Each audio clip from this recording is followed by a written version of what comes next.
Hey, I'm Michelle from Michelle's Romantic Tangle, and I want to talk a little bit about our hobbies and whether they're expensive and whether they have to be expensive. Because I have been in th- three or four different discussions just in this past week, and it has gotten my feathers so ruffled that I can't stand it anymore. So the first one started out with someone talking about whether cross stitch was expensive because she had bought a kit for $30 or $40 and figured it would take her a year to finish the kit, and that didn't work out to being that expensive considering the amount of time that she would have to play with it. I don't break down how much it will cost per hour to do the project, but it is worth being aware that if you buy something like this is probably going to take me upwards of 100 hours. If I had bought the kit new, this is out of print now, and I think going on eBay for more than it would have originally, but something similar that's available now, I think it's worth it. I got this at an estate sale for $2. I got this one at the same estate sale for $2, and I got another wizard that I sent out to a friend. You can find cross-stitch kits at the thrift store and at estate sales, and it does take a lot of looking. What I do and have done for a long time, I buy some new kits and then I pad my collection with my thrift store finds. In the past 2 years, I have found 3 separate occasions where it looked like someone had dumped their entire stash of kits on the thrift store, or in one case at an estate sale. So if you want to stitch, look at the thrift stores. 9 times out of 10 I find nothing, but I enjoy thrifting. I enjoy going and looking at the old furniture and just whatever old vintage bric-a-brac there is to see, and I find stitchery or quilting stuff often enough to keep me going. I have found quilt shop quality fabric in the Goodwill bins for $1.29 a pound. Got a whole video about that one. So stuff is out there if you have the ability to look for it and the patience to look for it. Or not everything has to be crazy expensive. I have friends who are kitting up glorious cross-stitch projects with hand-dyed fabric and specialty threads and beads and expensive patterns. And if that is what they want to work on and they have the budget for that, I would love to work on it, but I don't have the budget for that, and I'll freely admit that. What gets me irate and has my feathers in such a ruffle, like I said, is the people who seem to think that that is the only way to do it. The other thing you can do, you can frame. You don't have to buy expensive frame shop framing. I have a friend who buys thrift shop frames and cuts them down to the size she needs and reassembles them. I dearly want to learn how to do that. For right now, I just keep most of my finishes in a drawer and take them out and look at them now and then because I get more fun out of stitching them than in having them on my walls. The other thing that has got me irate is the quilters this week. It started with a discussion of whether or not you could use sheets to back your quilt.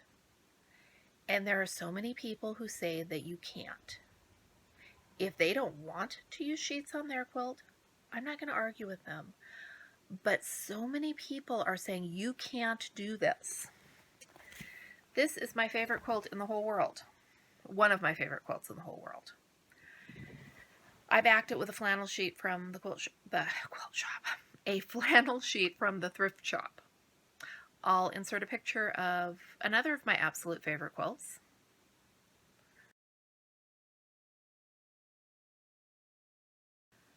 That one's got a striped sheet from the thrift shop. And the quilts themselves, this one is scraps of fabric from thrift shop bags, a white muslin sheet, a 50-cent thrift shop dress that had enough fabric to do the binding for the entire thing. I added up once the blue and white star quilt I just showed you. On that one, it was my birthday and my husband got called into work overtime and I was feeling sorry for myself. So I took a picture out of a book The picture was of an antique quilt I loved. I drafted the pattern myself. I pulled out all my blue scraps and a muslin sheet from an estate sale. I made that entire quilt with less than $30 worth of materials. This one, because it's the same sort of stuff, probably comes in at about the same. I don't track how much my quilts cost unless I'm going out buying new fabric and need to be paying attention. I don't. But I could have gone to the quilt shop and spent $120 on brand new fabric. And you can't convince me that if I had used quilt shop fabric, it would be a better quilt.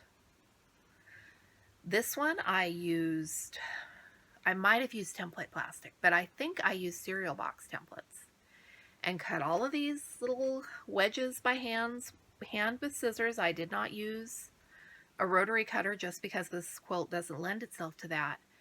You don't need all the fancy toys. There are ways to make, you don't even need a sewing machine if you want a hand piece. I am fortunate that I had an expensive sewing machine. It has now outlived its lifespan, and I'm looking at going back to either grandma's sewing machine from the 70s or grandma's sewing machine from the 50s or great grandma's sewing machine, which I don't know when she bought that one. I'm going to guess 60s.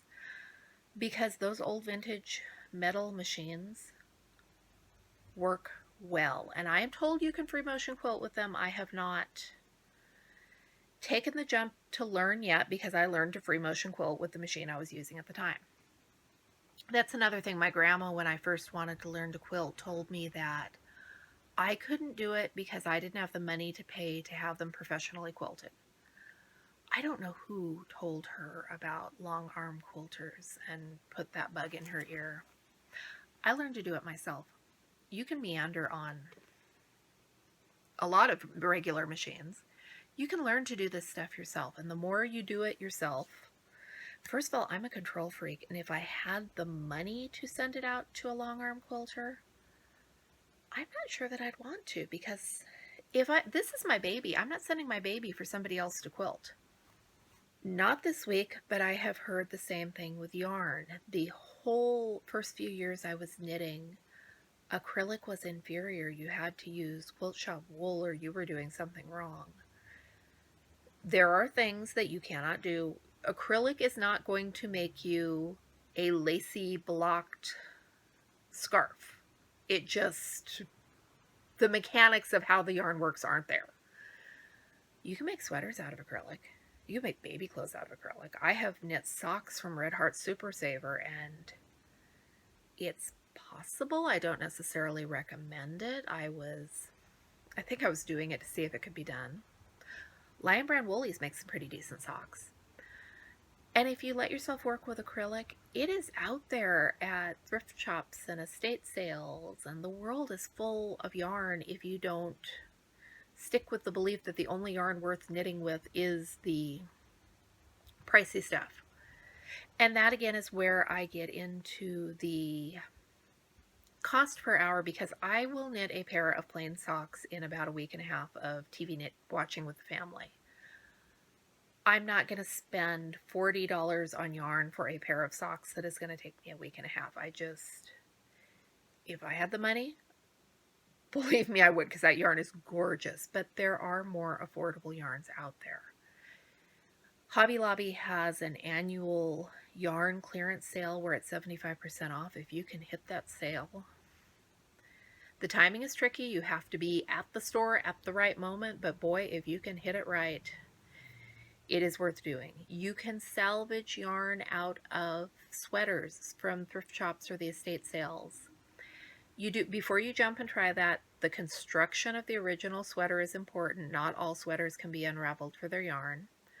I made a gorgeous little cabled sweater out of a 50-cent sweater I bought years and years ago. That's, boy, probably when we first moved to this house. Probably when we first moved to this house. I don't know what has become of that sweater because it's been so long, but I'll insert a picture.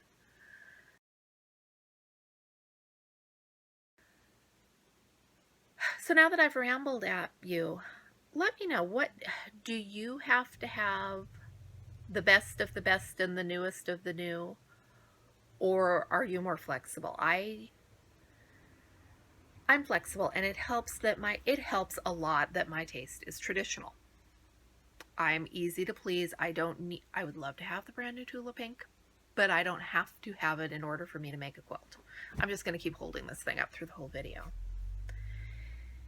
If you're patient, if you look, if you are open to maybe not being able to pick exactly the thing you want to have on that particular day, there are lots of supplies out there. And the other thing, you can maximize your supplies, I guess I'd call it, by picking patterns that are fiddlier and that will take longer. Do something with your knitting with cables and lace, or do something with your quilting with more little bitty pieces, or full coverage with lots and lots of stitches. Because like I said, you can spend a fair amount of money on a project that will only last a day or two, and I've done it, but it has to be a project. If I'm spending that much on the supplies for a specific project, I have to love that project. So what do you think about all this? Do you work with thrifted and secondhand materials, or do you always have to have the brand new best of the best straight from the quilt shop or the needlework store or the yarn shop? Are you flexible like I am? I'm curious because I have been, like I said, all week I have been hearing from the people who insist that they couldn't make pretty quilts before they had the fabrics we have available now. My great grandmas have left behind quilts that would totally disprove that. Knitters of the past and stitchers of the past, lots of people have left behind work that totally disproves that you can only do it with what we have now. Please don't get me wrong. If you have the budget and the ability and the desire to work with only the new stuff, I am not saying you shouldn't do that. Just please don't tell other, especially new stitchers and quilters, that the only way to do it is the way you say to do it. I am so tired of hearing the best that you can afford. I've heard more people say you cannot knit with the, you can't knit. Please don't knit with the floss from these kits, that you can't stitch from the floss from these kits. Lots of people do these kits. I honestly am not particular enough to notice a huge difference between this and DMC. The only reason I steer towards DMC is that I don't have to separate the colors.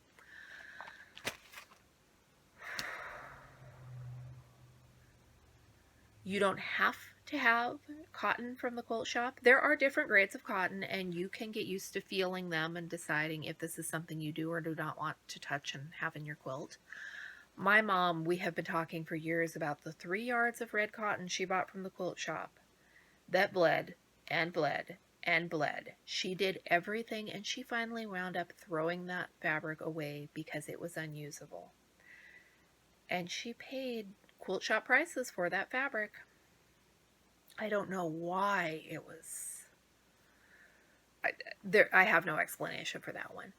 Spending a lot of money does not guarantee you phenomenal results. Working with cheap materials does not guarantee you horrendous results. Learning how to look at what you're working with and decide if it is worth putting in the effort to put it into your project, do that. It's a skill you'll gain, and it's a skill I think is definitely worth having, whether it comes to yarn or fabric or stitching supplies. Thank you if you sat through this whole thing. I'm Michelle from Michelle's Romantic Tangle, and I'll be back with something less ranty soon.